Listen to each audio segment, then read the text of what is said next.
the fact that a third of the players are back? How do you handle the fact that there is kind of an established culture, it's kind of a player-led environment? Yeah, we've got exceptional leaders in this group, and I'm really thankful for the returning players.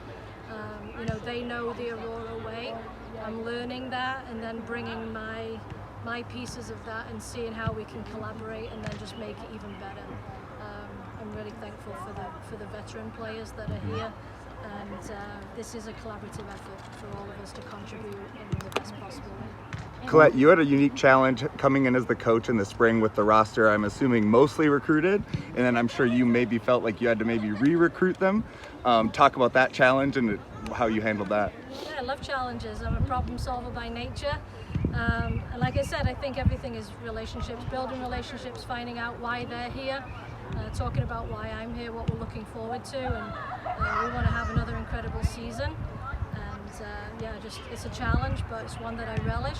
I love getting to know people, finding out what makes them tick, and I'm willing to do the work, hard work, right, putting the time in to get to know them as individuals so that we can succeed as a group. What would your enhancements be on the Aurora way?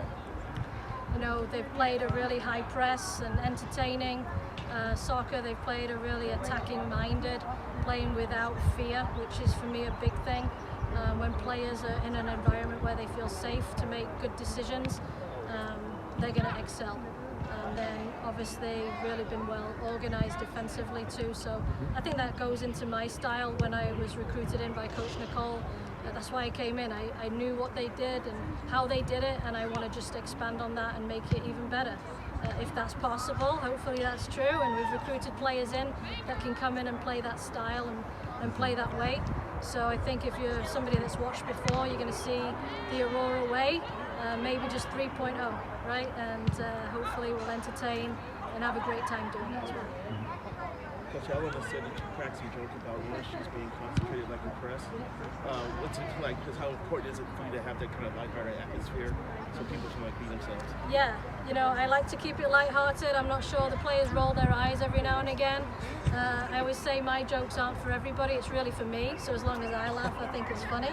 But the concentration, I want to think of things where the players can really latch onto it and make it sticky. So the orange juice, right, you either like pulp or you're non-pulper. We'll talk about that later on as to what your preference is. But concentrate it, keep that really compact versus the non-pulp, right? So now we know how to change the point of attack, what we're looking for on the field. So we want to enjoy this as much as possible, right? And high-performing individuals, sometimes we need to let go a little bit of the pressure so they can really perform to the next level. We have an enjoyable atmosphere. Coach, you had a lot of players on the sideline today, and some returners and then newcomers as well that you're wanting to see what you get out of them. Could you get updates in terms of which players could be coming back or actually playing by the start, or how many of them are more long-term prospects for later in the season? Yeah, well, obviously I can't tell you all the details. We want to have as many players active and ready to go. We always say that the best ability is availability, right? And our medical team are doing an incredible job of taking care of them and making sure that they're ready to go. We're not going to make any rash decisions about bringing somebody back that's not ready, because we want them to thrive and be able to sustain through the end of the season. So I would consider all of them in a recovery to play mindset, and when they're ready we'll bring them in and make sure that we're doing the best for them first. What were your observations on the scrimmage? Scrimmages are looking good. It's really nice as the players have arrived. We've been able to get into more medium and big size games, even leading up to this weekend with some friendlies. So the more that we can see in 9-a-side, 10-a-side, 11-a-side, the better. But they're really just starting to get to know each other's tendencies, how they want to play together. The coaching staff are really reviewing which groups are working even better together, looking for those chemistry pieces as well. But we've got a really good deep roster, top caliber players. There's going to be some tough decisions about how and who and when we put players on the field, but every player has an opportunity to fight for a spot. When is the first friendly? First friendly is Sunday. We'll play Rochester at 2 p.m. and we'll play Sioux Falls at 4:30. All right, Morgan, one of the returners tasked with holding it down with a bunch of new players this year. What's the experience been like so far? You as someone who's sort of been here before, starred for this team, and now there's a ton of new players to help integrate. Yeah, it's definitely been a learning curve, I think. I would say there's a lot more leadership expected from the returners to kind of keep the Aurora way. I've been here the past 2 years, so I kind of know the ropes and helping them along get adjusted to the environment, but then also I myself am getting adjusted to Colette and the new coaching staff. So I think this past week has just been about learning everybody's roles, learning the new coaches, their expectations. Mm-hmm. And this is sort of the early season learning phase where you're in these training camp games, maybe doing some scrimmage type play. But you having been here before also know Aurora has that sort of regular season learning ramp where it's kind of like preparing for the postseason. That's the ultimate goal. Yeah. How do you sort of keep that in perspective of we really want to get things right, we want to prepare, but we also know the regular season itself is part of that learning process? Yeah, I think we've been so successful in the regular season. We've won both years, gone undefeated both years, so it allows for us to get a lot of different looks and people in different positions, people getting different amounts of playing time, so that we can really learn each other and know what's going to work best when we get to playoffs. And I think that's been our goal. We got knocked out in the second round last year, and we kind of got a chip on our shoulder that we want to get forward. We want to make it to the championship game, and so making sure we're looking towards that goal constantly through the season is going to allow us to be more prepared when that time comes.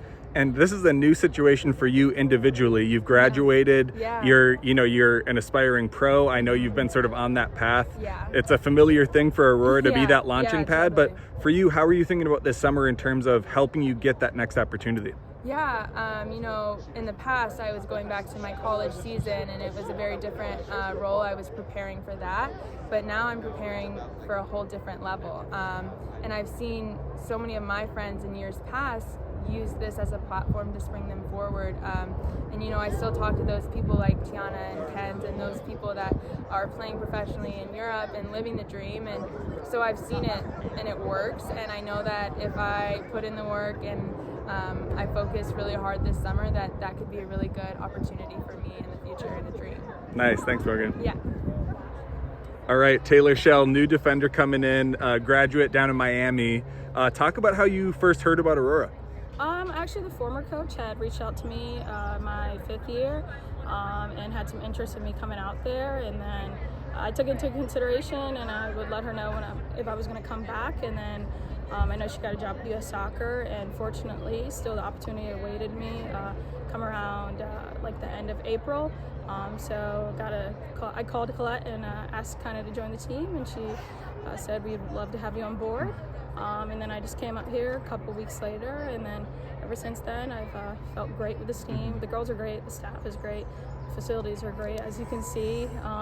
And this program, as I've seen in previous years, has had great fan support, great soccer to play, and I'm glad to be a part of it. And you're someone I know that has pro ambitions. What about sort of this team's track record of having players come in, jump to the next level, Tiana Harris, Kenzie Langdock, Ari Del Moral, all these players. How much did that convince you that this could be a good spot to sort of get some good reps, but also get yourself on tape and maybe jump to the next level? Yeah, I've seen previous players have great stepping stones. Like this has been the program to kind of get you started. I've seen they've had great success in their pro careers, and I want that same thing for myself. So I knew coming here would be a great opportunity to keep my feet wet and create that opportunity, especially for the next level. Mm-hmm. If folks haven't seen you play before, if they haven't been tuning in, to the ACC network and watching you defend back there, how would you describe your game, and how do you think you'll fit in a system here, where you maybe have been training or where you might end up making the biggest impact? Yeah, I describe myself as like a more gritty defender. Love to get forward, love to get crosses, cut inside, beat players 1v1. And this team has for sure let me be able to explore that. I think we've done a great job of pinning it to the central midfielders, being able to spray out wide, and I can overlap potentially a winger and then join the attack, which I like more than defending, obviously.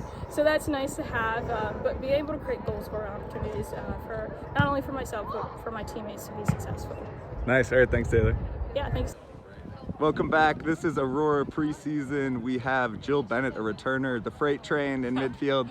Jill, first off, you're back from being a ceramics teacher, right? Talk about your first year teaching and the transition into doing that. Yeah, so I played for Aurora my first year, and then immediately after that season, I went right into teaching high school. So I've done that for 2 years. Mm-hmm. It was a different transition just out of playing, but my work has been awesome. The kids have been great, and I love what I teach, so it's been overall a good transition. Yeah. So cool. You have a few returners, but you do have teammates who moved on to the pro game, and then you've had a coaching change in terms of your whole staff is different this year. Yeah. Talk about your experience of that, of the transition, and just kind of like what you're seeing, early impressions of the new squad. Yeah, everyone's been great. Colette and the coaching staff have been awesome. They're really trying to build on what Nicole and Jen and Jenny and Cassie have done, and just keep Aurora moving forward in a similar vision. So it's been good. What are your expectations for the season? The team is still not lost in the regular season, right? But we had, a postseason exit last year. Just talk about what the team's been saying from the coaching staff to, players like you in terms of goals for this year. Yeah, similar expectations. Win the regular season and make a run into playoffs. I know for me, like unfinished business, making it to the finals the first year. So goals and standards are set high for sure. How excited are you to be back here? You're practicing at TCO, so you can envision what it's like to be back. Do you have any words for the Revontalette and the fans of what excited you are for the season coming up? I am stoked. I'm just so grateful to be back. I'm grateful that they welcomed me back on the squad. So I'm just really happy to be here and play in front of everyone again. Thank you, Jill. Yeah, thank you. All right, we're here at Minnesota Aurora preseason. We have an open training and got to see a little bit of the team starting. We have Rami Rapp, 1/3 of the Rapp trio here. Rami, talk about the returning crew. You have kind of a core of returners, but a lot of new players. So just what are your early impressions of the team? I'm really liking the team. Glad we got some good people back from last year, a good group. Got my sisters back, of course. And then all the new players, they're excellent. I'm really excited to get to know everybody. It's only been a week and everybody's still trickling in, but it's been good so far. You're, a veteran on the squad. You have a core of people who've been at least a few years. Talk about how maybe your perspective of your goals or just like your expectations of your place on the team have changed as you're really kind of someone who's solidified, a place in the rotation. I think at year 3, I want to start being a leader and helping some of the newer players. They might be older than me, but I've been here 3 years, seen the atmosphere, seen home games. It's amazing. And I'm just excited to help lead the team and hopefully win us a championship.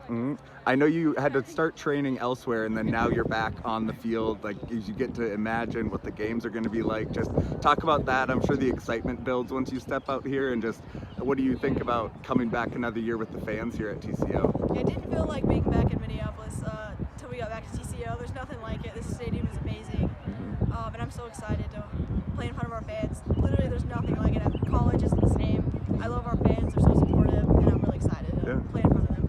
Still undefeated in the regular season, Aurora is, but obviously haven't been able to get over the edge of winning, a W League title. What are the goals, and how is the staff and the leaders of the team talking about the goals for this year? I think we haven't gotten too much into that yet. I think as the whole team gets here, we're probably going to get more into that. But I think, we had great staff last year, and I think we're trying to just carry on from last season and know it's a different season, but still take what we did and move forward and try to be undefeated again and hopefully get past the final hump. Cool. Thank you, Rami. All right, Matt Privratsky alongside Mark Privratsky. Just got back from the Aurora Open training. Mark, we only got to watch about 30 minutes of training, but probably even more insightful, you got to speak with Colette a little bit, and we chatted with her even after the interview. What are some takeaways for you about how she's going to end up leading this team in her first season as coach? Yeah, I think it was Andy Greeter asked her a question first in the mix zone, saying how do you keep the culture going and how do you keep the Aurora way going and what maybe she might add. And the first thing she kind of quipped was like maybe a bit of humor and bad jokes, and then said, the players don't always laugh at my jokes, but if I think they're funny, that's all that counts. So she had a lot of, in person, you could get a lot out of her, and clearly the atmosphere was still really light and positive, and that's something the other coaches did. So I would guess she won't have any problem with celebrations by that level of her vibe. Yeah. It's interesting too because it's still so early that a bunch of players were still getting fit. They seemed like they could run and move and whatever. It's not like they were hobbled, but they weren't fully cleared to play the scrimmage at the end. And so it's also a thing of not all the players have reported yet. Not all the players are cleared. They're playing 8-on-8 or 9v9 or whatever. And so you only get so much of it. So even when the players you talk to, did you get a sense of were they still settling into the vibe, or do you think they felt like they were, your returners like Rami Rapp and, I talked to 3-year players, so I think those players seem really settled. Also, we talked about this before, the training, like Matt said, we mostly watched them just play like 9v9s, and then we got to chat with them afterwards. And for the players who are returning the third year, they've gotten like 2 years of media training now, and they're just like, they're of course like very honest and whatever, but like they're so professional, you know, and they know, they just really know what they're doing, and so credit to the team. They definitely get them like really trained up and ready for it. But no, they seemed excited. I wonder for you watching, I mean, it's a lot of new players. It's hard to kind of notice each new player when you're seeing them out there in the sun the first time. But we saw, like, we could recognize a bunch of the returners. What are your main questions looking at the team, how they're playing, and like how the roster will come together? I just think there's so many of the new players, when we were watching film and going through their college tape or their previous team's tape, they seemed like fully capable, like they could come into the system. They certainly could contribute in the regular season, you know, versus do we know who can click in for the postseason? I think for me, there's so many players who are like generally capable of being in the rotation. I sort of start with, okay, where do our top returning players fit first, and then who slides in around them? So like, everyone's probably sick of me talking about, like, does Addie Wykers end up at center back, or does she end up at holding mid? Because in college she's a center back. For Aurora, she's been a holding mid. She's great at both, but there's so many good central midfielders in this group. Do they end up shifting her to center back because they're light on center backs right now? Yeah. You know, Nicole Norfolk, I think for sure will start as one center back. She's the late signee from Valparaiso. She's all region, all everything, just stereotypical center back. Strong, good passing, good positioning. Addie would look great next to her because Addie, I think, is more athletic. Yeah. Because essentially what you have then is this cascading thing of where do central midfielders go. So can Morganstone play the 8? Does she have to play the 6? And she really probably, her higher ceiling is at the 8, but if Addie's at the center back. And so there's this cascade of, you know, Giada Zhu, who's from Tennessee Tech, has looked really good in training from who we've talked to. She's more of an attacker. Katie Duong is more of an attacker. Kat Rapp can play up top, but also could kind of be a 10. Rami Rapp can kind of be an 8 or a 10. So you're like drunk on all these central midfielders. So I think where Addie goes starts that domino effect. And then on the outside, I think, like, you got to talk to Jill Bennett. Her being back is so great, but even the outside will be stacked. And so I think, you know, I'm interested to see if Colette uses subs differently too. So there's no re-entry in the USLW League. I think it's 6 subs a game. I might be mixing it up. It's 5, 6, or 7. It's a decent amount, but there's no re-entry. So actually who you start does matter more in this league than in other summer leagues, and how you use your subs. So I'm just kind of curious where that falls, because not every player has reported yet. You know, we probably most of them, but like Sophia Bush, who's with Iowa did a late spring international trip. They're like in Iceland, which like never happens right now. So she's not here. A couple other players aren't here. I don't know. Are there certain players you're most curious of where they sort of land in the lineup?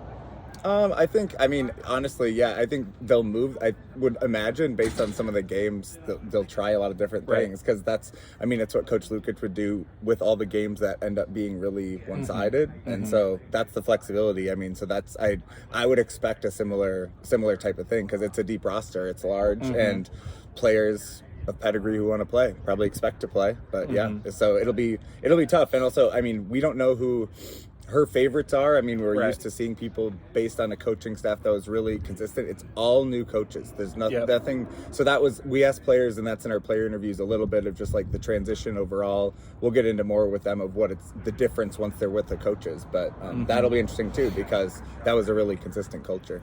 I do think, like you said, I think the regular season, I even sort of primed this when I talked to Morgan Stone. I think the regular season is going to be much more about learning this year than other seasons were. And I think the team is used to the fact that they have to actually learn about themselves in the regular season. You know, they lose in the second round of the playoffs last year. That's a gigantic disappointment after making the championship game. And so I think they all sort of know, both the players and the coaches, hey, you know, Sophie French was here last year, wasn't a major contributor, but she has such a high pedigree, is such a good player, such a good teammate.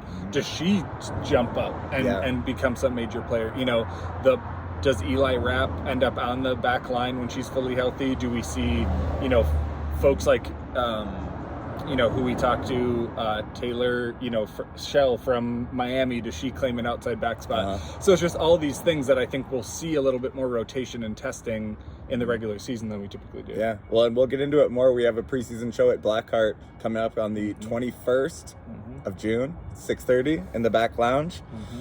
Megan Rapinoe will not be here, by the way. Don't be misled from Matt. But yeah, she's right here. But we'll have coaches, players. We're going to buy a drink for any Patreon or YouTube subscriber who's in the house. So come on by. I'll be at the first 2 road Aurora games. That's covering the team in person on the road for all the Chicago trips. That's only possible thanks to Pence Homes, thanks to Modest Brewing, and thanks to all of you as patrons. Again, become a patron right now and then come to our preview show. We will buy you a drink. Immediate payoff for all of you. Test me. See ya.